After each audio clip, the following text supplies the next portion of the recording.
Is it too early to start talking about 2028? Now, I know what you're going to say. If a week is a long time in politics, then 2 years is an eternity. Yet when you think about it, 2028 is not that far away at all, which means we need to start thinking about who Donald Trump's successor is going to be, who will be the heir to the MAGA throne. It's an important question because once we get through the midterms later this year, if the Democrats get Congress back, it is going to be 2 years of shrieking, confected outrage, lawfare, and impeachment trials. And whoever is going to take up the Republican mantle is going to need to be a steady pair of hands to fight through that chaos and win voters over despite all these distractions. Now, until very recently, the conventional wisdom, the easy money, was on J.D. Vance, the vice president. But now, the wind seems to be shifting. And if you ask me, the frontrunner, the guy most likely to succeed, is someone you might not have suspected if you asked this question a decade ago. I have a policy question for you, sir. Let's see if he answers it.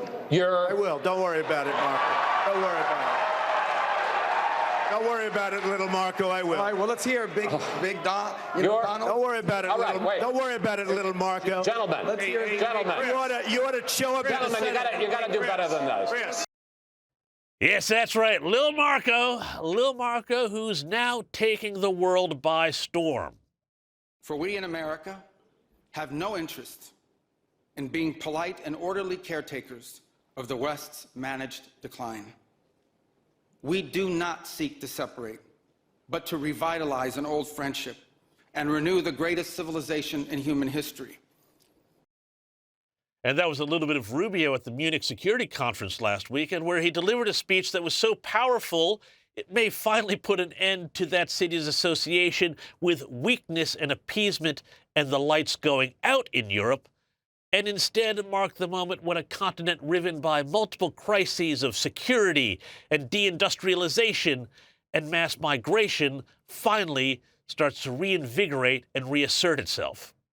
But it's not just at Munich, because Rubio, old little Marco, he's been punching above his weight for some time, dealing with crises in the Middle East and Venezuela, and delivering another stemwinder at Davos. And the boss, well, he's noticed. All 100 votes voting for him. And at first I wasn't happy about it. I said, wait a minute, I don't like that. And now it turns out that the Democrats probably wish they didn't do that. And Marco has been fantastic. Marco, stand up, please. You have done a great job as Secretary of State. He's going to go down as the best Secretary of State. And just a few hours ago, Donald Trump had this to say about Rubio after the opening of the new Gaza Board of Peace. Marco does it with a velvet glove, but it's a kill, right? The result is the same. They do it very differently. And Marco, you really did yourself proud 2 days ago in Munich. In fact, so proud that I almost terminated his employ because they were saying, why can't Trump do this? I do, but I say it differently. He certainly does say it differently. Now, obviously, it's too early for Trump to declare a favorite, an anointed follower. But as I said, 2-3 years is indeed a long time in politics. But let me break through a few reasons why I think Vance, for all of his great attributes, for his big brain and all his fantastic speeches, may not be the right choice for 2028. And again, none of this is to slight Vance, his achievements, or his story. But going into 2028, frankly, I am not sure that Vance's bad cop persona is going to be what is necessary. I mean, he's often been the one called on to play the heavy, which is an important part of the job, but a president has to be more than that.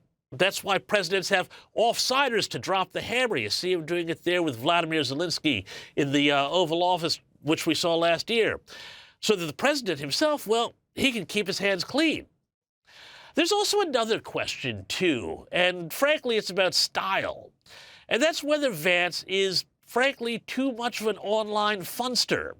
leaning in too much to the fat guy memes that have become an internet sensation for people who live a very online life, something which, by the way, I'm a little guilty of, but which maybe with middle America doesn't connect.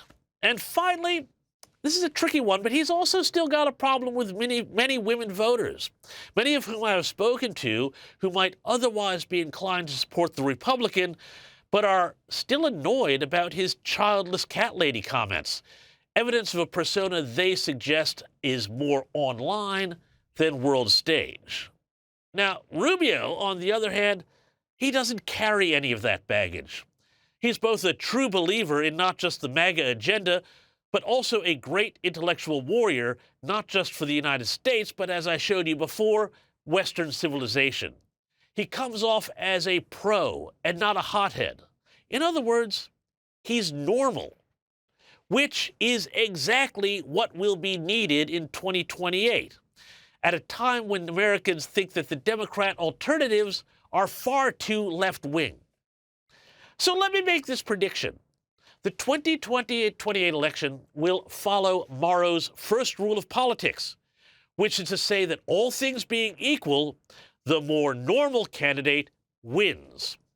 This is why Donald Trump, who, for all of his crazy persona, is actually a normal person's idea of what a rich person is. This is why he won against Hillary Clinton in 2016, someone who absolutely was not normal.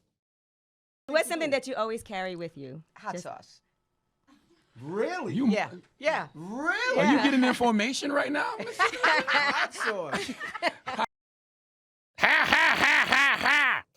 And it's why he won again in 2024, running first against Joe Biden, who could barely string a sentence together, let alone make it up a flight of steps, and then against Kamala Harris, who, well, I have a feeling we'll be talking a lot more about her soon, so I'll just keep my powder dry there. And I know what you're saying, what about 2020? Well, maybe my rule was broken, maybe it wasn't. There may be more on that front coming too, if anything comes from a recent FBI raid on Fulton County, Georgia election offices. But put that aside for the moment. All of this puts Marco Rubio in the front running for the nominee. Smart, normal, Lord knows he's a hard worker, and he can appeal to the center, to normal middle Americans, without betraying MAGA conservative principles. To put it another way, little Marco's all grown up.